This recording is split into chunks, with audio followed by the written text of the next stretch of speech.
चंदू को जिम जाते 6 महीना हो गया है, लेकिन उसकी बॉडी का ग्रोथ नहीं हो रहा, मसल गेन नहीं हो रहा। उसके दोस्त उसको जब भी मिलते हैं तो उसके मैन बूब्स दबा देते हैं, उसका मजाक उड़ाते हैं कि ये तो जिम जाता है, फिर भी ग्रोथ नहीं हो रहा, प्रोग्रेस नहीं हो रहा है। समस्या ये है कि वो जो भी आज तक पढ़ा है, जो भी उसके पास नॉलेज है, उसको उसको यूज करने नहीं आता है। स्कूल में मान लीजिए उसको कुछ भी पढ़ाया गया है, जैसे 1 ग्राम ऑफ प्रोटीन पर किलोग्राम ऑफ बॉडी वेट चाहिए होता है मसल बिल्डिंग के लिए, 1.5 ग्राम चाहिए होता है, लेकिन 1 ही मान लीजिए नॉर्मल डेली लाइफ के लिए। तो उसको भी वो यूज नहीं करता है, उसको लगता है कि चावल दाल खा के बॉडी बन जाएगी। और चंदू कौन था? चंदू मैं ही था। उसी का एक दोस्त है चैंपियन, जिसको पता है कि सीक्रेट सॉस क्या है बॉडी बिल्डिंग का। वो जिम जाता है, 6 महीने उसको भी हुए हैं, लेकिन वो उसका ग्रोथ बहुत ज्यादा है चंदू के मुकाबले। आज की वीडियो में हम बात करने वाले हैं ओमेगा 3 क्या होता है और इसका फायदा सच में मिलता है बॉडी बिल्डिंग में या नहीं। तो बस छोटे में बताऊंगा ओमेगा 3 होता क्या है। फैटी एसिड्स होते हैं 3, ईपीए, डीएचए, एएलए। इन्हीं तीनों को मिला के ओमेगा 3 बनता है। अब क्या सच में इसका यूज है बॉडी बिल्डिंग में या नहीं, बस छोटा सा एग्जांपल दूंगा तो इसको समझ में आ जाएगा, समझ में आ जाएगा, नहीं तो बाद में एक्सप्लेन भी करूंगा ब्रीफली। तो मान लो कि तुम बोर्ड का एग्जाम दे रहे हो 10th का, और तुम्हारे घर में इन्वर्टर नहीं लगा है, और दूसरा सिनेरियो ये है कि तुम्हारे घर में इन्वर्टर लगा है। तो क्या सच में तुमको इससे फर्क पड़ेगा पढ़ाई पे? नहीं, पढ़ने वाले तो अंधेरे में भी पढ़ लेंगे। लेकिन इन्वर्टर जब लगा रहेगा तो तुम अच्छे से पढ़ पाओगे, पंखा चलेगा, लाइट रहेगी, तुम जब मन करे तब पढ़ पाओगे। बस इतना सा ही रोल है ओमेगा 3 का बॉडी बिल्डिंग में। तुम ओमेगा 3 लोगे तो तुम्हारी मसल ग्रोथ को ये बढ़ा नहीं देगा, लेकिन तुम्हारी जिम जर्नी को आसान बना देगा, तुम्हारी जॉइंट हेल्थ को बढ़िया रखेगा, तुम्हारी रिकवरी को तेज कर देगा। तो पहला फायदा ओमेगा 3 का है क्या? रिकवरी एंड इन्फ्लेमेशन में हेल्प करता है। अगर तुम जिम जा रहे हो मान लो और तुम रिकवरी नहीं हो पा रहे हो, तो तुम कैसे रोज जिम कर पाओगे? हफ्ते में जब तुम 2 दिन, 4 दिन, 5 दिन जिम नहीं करोगे तो तुम्हारा ग्रोथ कैसे होगा?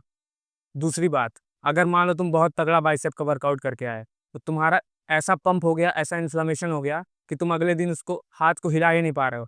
जब मैं शुरू में जिम करके आता था तो मैं आके मग से नहा नहीं पाता था, मेरा हाथ ही नहीं उठता था, पानी नहीं पी पाता था, ऐसे ऐसे हिलता था। तो फायदा क्या है? जब तुम अच्छे से रिकवरी नहीं हो पा रहे हो, स्लीप भी नहीं ले रहे हो, अगर तुम ओमेगा 3 लोगे तो तुम्हारा फायदा ये मिलेगा कि जल्दी तुम्हारी मसल रिकवरी होगी, इन्फ्लामेशन कम रहेगा। दूसरा फायदा है मसल प्रोटीन सिंथेसिस का, मतलब तुम्हारे मसल प्रोटीन सिंथेसिस को बढ़ाएगा। मैं ज़्यादा इसको एक्सप्लेन भी नहीं करूंगा क्योंकि तुम लोग को घंटा फर्क पड़ता है, सारा साइंटिफिक टर्म जान के तुम लोग करोगे क्या? जिसको साइंटिफिक टर्म जानने में इंटरेस्ट है, उन लोग के लिए मैं डिस्क्रिप्शन में सारे स्टडीज का लिंक दे दूंगा। जो भी फायदा मैं गिनवा रहा हूँ सबका साइंटिफिक एविडेंस के साथ दूंगा। अच्छा, स्टडी पढ़ने में भी जिन लोग को दिक्कत है उन लोग के लिए मैं बता रहा हूँ टिप। डिस्क्रिप्शन खोलना, जो भी स्टडी का लिंक दिया हूँ उसको दबाना। पूरा स्टडी पढ़ने की जरूरत नहीं है, हर स्टडी का कंक्लूजन होता है। नीचे जाना, स्क्रॉल करना नीचे, कंक्लूजन में सीधे देखना, तुमको पता चल जाएगा कि उसका कंक्लूजन क्या है स्टडी का। और सारा जो भी आज पॉइंट बता रहा हूँ सब कंक्लूजन के साथ है, बेस्ड है, एविडेंस बेस्ड है। तो उसको तुम लोग चेक कर लेना। मेन बात यह है कि मसल प्रोटीन सिंथेसिस में हेल्प करेगा। शॉर्ट में बता दूं तो इसका मतलब ये है कि तुम जितना भी प्रोटीन ले रहे हो, उसको बॉडी बिल्डिंग के लिए तुम्हारे यूज करने में जो एफिशिएंसी है तुम्हारे बॉडी की, उसको बढ़ाएगा।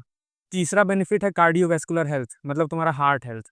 अब सीधी सी बात है, अगर हार्ट हेल्दी नहीं रहेगा तो तुम लॉन्ग रन में, मान लो तुम बल्किंग कर रहे हो, तो बल्किंग करोगे, जाहिर सी बात है बॉडी वेट ज़्यादा है तो ब्लड प्रेशर ज़्यादा रहेगा।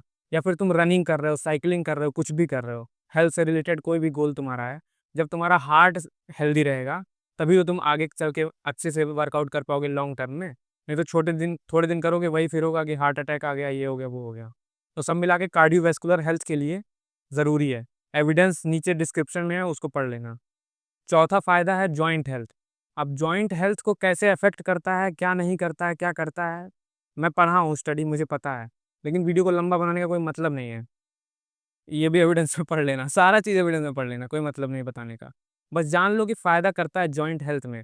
लास्ट फायदा इसका है फैट लॉस में हेल्प करता है, तुम्हारी इंसुलिन सेंसिटिविटी को बढ़ाता है। इतना हैवी हैवी वर्ड अगर मैं बोलूंगा तो तुम लोग को घंटा कुछ समझ में नहीं आएगा, इसलिए मैं कुछ बता नहीं रहा हूँ, कंक्लूजन जाके पढ़ लेना। इंसुलिन सेंसिटिविटी को तुम्हारे बढ़ाता है और फैट लॉस में हेल्प करता है। तो सब मिला के बात ये है कि ओमेगा 3 अगर लोगे तो तुमको फायदा होगा। डायरेक्ट बेनिफिट नहीं होगा कि तुम्हारा, देखो मेरा ओमेगा 3 यहाँ पे है, रुक जाओ मैं लेके दिखाता हूँ।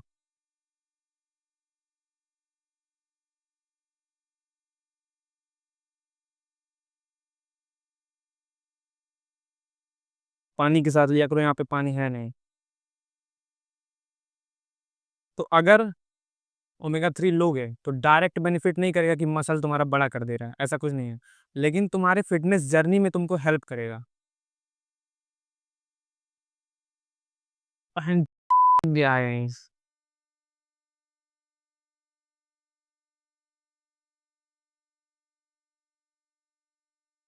गया।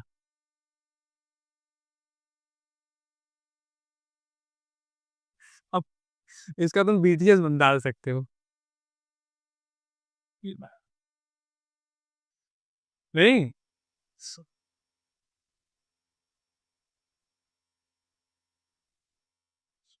हाँ तो चलो बात कर लेते हैं। अटक गया था, बिना पानी के पिए थे तो। चलो बात कर लेते हैं कि मिलेगा कहाँ से तुमको। ये मेरा नोट्स है, इसी से देख के बोल रहा हूँ। सोर्स इसका है फैटी फिश। सालमन का नाम सुने होगे, स्कूल में पढ़े होगे, तो नहीं पढ़े होगे तो सुन लो। नट्स, फ्लैक्सीड, चिया सीड्स, जितने भी नट्स होते हैं। और बाकी अगर वेजिटेरियन हो तो तुम फैटी फिश थोड़ी खाओगे। एल्गे बेस्ड सप्लीमेंट्स आते हैं उसके लिए। तो सीधी सी बात है, अगर हफ्ते में तुम एक दिन फैटी फिश नहीं लेते हो तो ओमेगा 3 लो, तुम्हारे फिटनेस जर्नी में हेल्प करेगा। सी यू।